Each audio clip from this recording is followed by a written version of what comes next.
Buenas tardes y muchísimas gracias a todas por venir a esta última sesión de este quinto programa dedicado a Holly Frampton. Me encanta ver caras que se repiten a pesar del maratón cadavérico de ayer. Como he comentado en las presentaciones anteriores, Magellan propone un cine especulativo y potencial, no solo porque el ciclo haya quedado incompleto, sino porque las películas que Frampton terminó participan de esa misma naturaleza de incompletitud. En esta última sesión vamos a ver 15 películas que son extremadamente variadas entre sí. El lugar que ocupaban muchas de ellas dentro del proyecto y del calendario de Magellan es totalmente incierto, y Frampton solo dejó una indicación que hemos respetado gracias a Jaime a rajatabla: incluir todas las películas hechas a partir de 1972. Si tenéis el programa a mano, os recomiendo ir siguiendo el orden, porque voy a ir saltando, no voy a ir siguiendo hablando de cada película de acuerdo con el orden del programa, sino con las conexiones que se establecen entre unas películas y otras. Apparatusum es el primer fragmento, en realidad completado, de Magellan. Esta película, cuyo título se podría traducir como Estoy completamente preparado, sugiere una idea de aceptación a la muerte y está directamente relacionada con Gates of the Death, y puede ser igualmente una alusión a Bertov. Quien no quiera ver cadáveres, por favor, que se tape los ojos cuando empiece. La película se plantea como el ensamblaje de diferentes partes de una especie de carrocería, que es el propio cuerpo. Vamos descendiendo por un cadáver disecado, hay una calavera que es como una especie de máscara, una serie de superposiciones que nos hacen pensar en la idea de ojos que se vuelven del revés, y un esófago cortado que parece remitir a una especie de broma sobre el lenguaje hablado o la ventriloquía. Pero es una película muy breve. Tiger Balm fue definida por Frampton como un pastoral lírico y como un homenaje al verde de Inglaterra. Sin embargo, a lo que remite en primer término a muchos de los lugares que han aparecido en las películas del ciclo, sobre todo en Strait of Magellan, especialmente a esa granja de Eton a la que Frampton se mudó en la época en la que empezó a trabajar en el ciclo, introduciendo además el lado biográfico y familiar que tiene esa película. Para mí es muy sorprendente encontrar una cantidad enorme de motivos, elementos y estrategias de Magellan que se anticipan en esta película, desde una variedad enorme de elementos naturales y animales al inventario de una serie de formas de filmación y montaje. Incluso hay una especie de puntuación gramatical luminosa, para las que disfrutasteis con eso, que remite a la serie de Winter Solstice. Les es una pequeña broma. Frampton se dio cuenta de que no había terminado ninguna película en 1973, y como eso no podía ser, imaginó inmediatamente y compuso este doble juego de palabras en la que muestra su potencial como cineasta minimalista.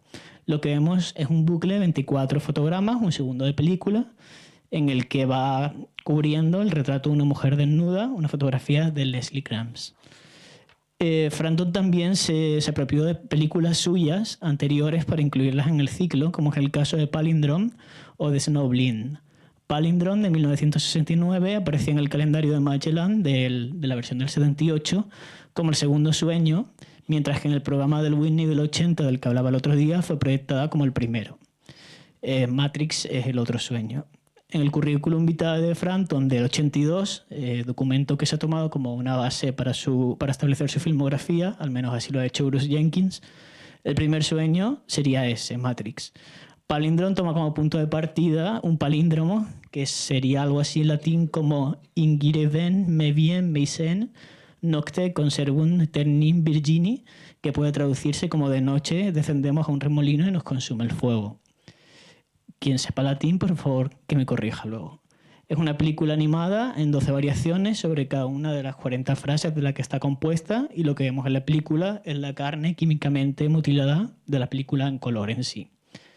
En cuanto a Snowblind, es una película del 68, es un homenaje a Michael Snow y a su escultura ambiental Blind. Frampton hace un complejo retrato de la obra, dando cuenta de su potencial expresivo a través de múltiples técnicas de filmación. Hay cambios de luz, variaciones de foco, aproximaciones, fundidos.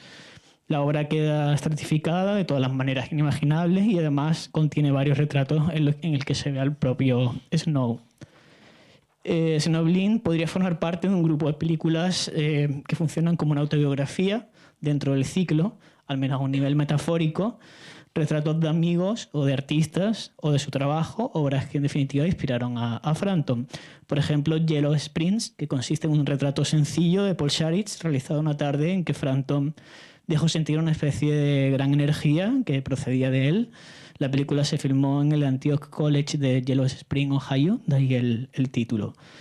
Quarterion, que es un retrato del pintor James Rosenquist, a quien vemos trabajando en una serie de paneles de 20 por 20 para la Feria Mundial de Nueva York en su estudio de Broome Street. En esta película, Frampton lo que hace es superponer una serie de imágenes de la ciudad de Nueva York, especialmente sus tejados, e ir formando con esas superposiciones una serie de cuadrículas. Patrick Clancy, que ha escrito sobre ella, entendió este gesto como una manera de evitar la idea de plano único, entrelazando diferentes vectores. En el diálogo con Rosenquist, los cuadros aparecen como si fuese una pantalla de cine en la que se van superponiendo una serie de fotogramas de distintas películas. Y todo esto está bañado en ocasiones por fotogramas amarillos. En la imagen 1, que nos va a enseñar Chema, vemos el cuadro Radiator Building Night de Georgia O'Keeffe. Ese patrón de luces convertidas en cuadros del rascacielos nocturno permitió a Frampton en esta película, por Georgia O'Keeffe, no en este cuadro, en la película que vamos a ver, relacionar cine, fotografía y pintura. Pero a mí, si podemos ver la imagen 2, me recuerda a un documento de producción de una película nunca realizada de Frampton, llamada Ludus Luminus, Ludus Chromaticus. Os remito de nuevo al libro de Michael Shred para entender un poco cuál era el proceso de trabajo, pero a mí a su vez me recuerda mucho a Mallarmé y a todo el trabajo de Marcel Brutaers sobre Mallarmé. Las películas More Than Meets the Eye y Precision podrían remitir al cine de atracciones de Eisenstein a través de la filmación con un gran angular en una feria. Además, ambas películas podrían haber sido partes de imágenes que Frampton utilizó como prefacios para Strait of Magellan, me refiero a dentro de la estructura del ciclo, y que además remite a su idea de haber comprado muchísimas películas en la Library of Congress, en concreto sobre ferias y exposiciones. More Than Meets the Eye presenta el recorrido por un parque de atracciones en cámara rápida en el que se suceden una serie de puestos velados, toboganes, transeúntes y en el que se van intercalando 9 textos que están invertidos ópticamente, pero que creo que se pueden leer bastante bien. La atracción principal se llama The Scrambler. No sé si alguien la conoce, así como por ese nombre. The Scrambler, esta palabra puede referirse a una máquina que mezcla o que codifica señales, un tema muy afín a Frampton. Incluso se podría ver un juego de palabras con Source Lemma, pero vais a ver como hay como una especie de analogía entre esta idea de mezclar señales y el movimiento que hace esta atracción de feria. En cuanto a Procession, presenta varios grupos de fotogramas a cámara rápida, primero de la hierba verde con unas hojas rojas, luego unos fotogramas de las diferentes partes del cuerpo de una vaca, cuyas manchas remiten, en cierto modo, al menos a mí, a las nubes o a los reflejos de un coche, y finalmente vemos lo que es la carrocería de un coche. O sea, es como que una visión se anticipa y luego se confirma. Y al parecer este coche fue filmado en la Feria Estatal de Nueva York. La siguiente película de la que voy a hablar es Noctiluca, que fue pensada para ser proyectada el segundo día del ciclo de Magellan. El título hace referencia a algo que brilla de noche, es el significado, y la película en teoría se interpretó como una interacción entre diferentes esferas de colores y como una referencia a la navegación nocturna de Magallanes, pues según parece el segundo día del ciclo consistía en un inventario formado por conocimientos, máquinas y armas de Magallanes. Pas de Trois, para mí una de las películas más fascinantes de Frampton, está formada por 3 partes, también más misteriosa. En la primera hay una stripper bailando en la oscuridad, entremezclándose rápidamente con los centelleos de una especie de haz de luz, de lo que parece un proyector, apuntando directamente a la cámara. En la segunda parte vemos una niña en una especie de concurso de piruetas. Estas imágenes se intercalan con breves flashes en los que se ve algo que parece una especie de pantalla de cine, muy brevemente. Y en la tercera parte hay otra stripper que se entremezcla con cola de película de color verde y en ocasiones con imágenes de una pecera. Según Scott McDonald, Estos peces podrían evocar la emulsión de la película, de modo que esta película en su conjunto, Pas de Trois, una de las más enigmáticas, como digo, de Frampton, estaría centrada en los tres componentes mecánicos del aparato cinematográfico. Por un lado el proyector, por otro lado la pantalla y, en tercer lugar, la propia película a través de esa emulsión evocada por la pecera. Not the First Time es una película que parte de un dispositivo muy sencillo. Cada imagen consiste en una doble exposición de dos tomas similares del mismo tema, filmadas casi en la misma posición. La captación se realizó en dos momentos y en dos encuadres ligeramente diferentes. Y como dice Fred Camper, de este modo el espectador es más consciente del tiempo y de su propia percepción a través de este ligero desfase. Por último, para hablar de Cadenza y de Gloria, que Gloria es la última película de la sesión y del ciclo, está concebida como la última película del ciclo y así lo vamos a hacer aquí, me gustaría volver a la cuestión del cine primitivo y al comienzo del ciclo. Se considera que es de dominio público, no sé si esto lo sabéis, esto sí lo sabéis, aquello que no está protegido por derechos de autor, pero precisamente los derechos de autor están regulados en Estados Unidos por la Library of Congress. Como explica Pidan Sidney en su libro Eyes Upside Down, la ley estadounidense de derechos de autor exigía que se depositara una fotografía de cada fotograma de cada película que estuviera legalmente protegida. Eso conlleva que la Library of Congress recreó cientos de películas 60 años después de que hubieran sido destruidas por fines económicos o militares, animando fotograma a fotograma las fotografías conservadas. En Cadenza y en Gloria, el cine primitivo no solo es una cita visual histórica, sino también irónica respecto a esa presentación del esencialismo de los orígenes y también metafórica.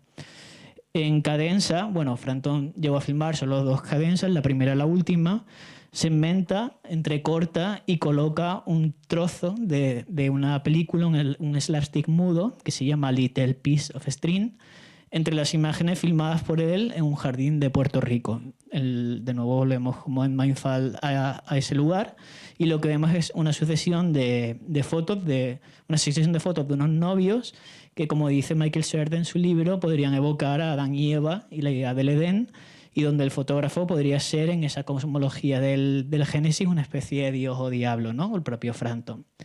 La cuestión es que Frampton convierte ese slapstick, que igual habéis visto alguna vez, muy conocido, en una especie de metáfora indirecta de, podemos ver la imagen 3, de La mariée mise à nu par ses célibataires membres de Marcel Duchamp, que, como escribe Pidan Sidney, de alguna forma Frampton hace sustituir la alegoría crítica de Duchamp en esta obra, la alegoría crítica de la pintura entendida como voyerismo, como un voyerismo agresivo, por los registros fotográficos de rituales seculares. En este caso me refiero a esta sesión de fotos y a esta concepción edénica de la sesión, ironizando sobre ese relato bíblico de la creación y sobre el esencialismo con esa película burlesca.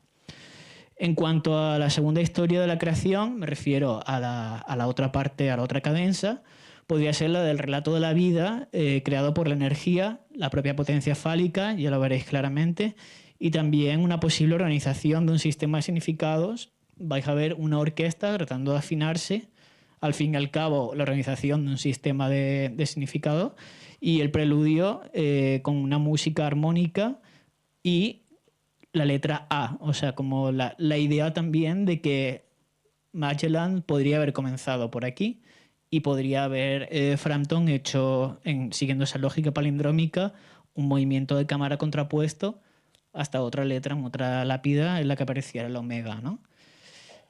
Por último, Gloria, para mí la película más emocionante de Magellan, reduce el ciclo por fin a escala humana. Es el homenaje de Frampton a su abuela, a Fanny Elizabeth Carlett Cross, que nació en 1896 y falleció en 1973. O sea, Frampton ya había comenzado a trabajar en Magellan. Vivió, por lo tanto, desde los inicios del cine hasta la época del nacimiento de Magellan, desde la era mecánica hasta la era electrónica. Sigamos la imagen 4. Y lo que podéis ver aquí, la película está formada por 16 declaraciones, vais a tener que leer un poquito, que están procesadas informáticamente y están ordenadas numéricamente. Hay varias formas de ordenarlas. Por un lado, aleatoriamente y por otro lado, cronológicamente y también alfabéticamente. Las letras entre corchetes que vais a ir viendo en la película apuntan al nivel de certeza que tiene el propio Frampton respecto a los hechos que él mismo está contando. Y también hay una serie de alusiones a la propia taxonomía genética, o sea, como a esa relación con su abuela. Las declaraciones de Gloria están repletas de juegos de palabras y acertijos a partir del irlandés, considerado por Frampton la parte más importante del modernismo literario en lengua inglesa. Además de las alusiones irlandesas biográficas, también las hay literarias, especialmente a Finnegan's Wake de Joyce, una vez más. En este caso, con dos películas primitivas, Martha's Wake y Awakes in Hell Kitchen, que funcionan, como dice Sidney, como una especie de poesía fósil con la que Frampton no solo explora el lado metafórico respecto a Joyce, sino que desplaza también la denotación por la connotación. De modo que las citas sonoras y visuales, la canción Lady Bonaparte, esta es la otra única película sonora del ciclo, van atenuando esas denotaciones lingüísticas, predominando el rango connotativo.